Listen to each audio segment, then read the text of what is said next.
Hello everyone, వెయ్యి స్తంభాల గుడి చాలా అద్భుతంగా ఉంది. భారతదేశంలో పురాతన కట్టడాలు చాలా ఉన్నాయి అండ్ ధ్వంసమైనవి కూడా అంతే ఉన్నాయి.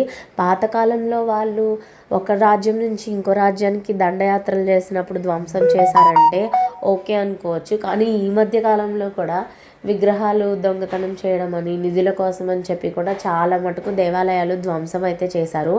అంతేకాకుండా టైంతో పాటు అవి కూడా కొన్ని డిస్ట్రాయ్ అయిపోతున్నాయి. కానీ మంచిగా ఉన్న వాటిని కూడా స్పాయిల్ చేయడానికి వాళ్ళకి హ్యాండ్స్ ఎలా వస్తాయో అర్థం కాలేదు.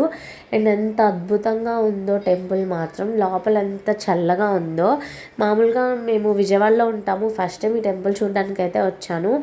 వీడియోస్లో చూసినప్పుడు ఎంత పెద్దగా ఉండిద్దో అనిపించింది, కానీ ఇక్కడికి వచ్చాక ఒక 5 మినిట్స్లో టెంపుల్ అంతా చూసేవచ్చు అనమాట. చిన్నగానే ఉంటుంది కానీ అంత పురాతన కట్టడము, అంత డీటెయిలింగ్తో చెక్కబడిన విగ్రహాలు చాలా అద్భుతంగా అనిపిస్తుంది చూస్తే మాత్రం.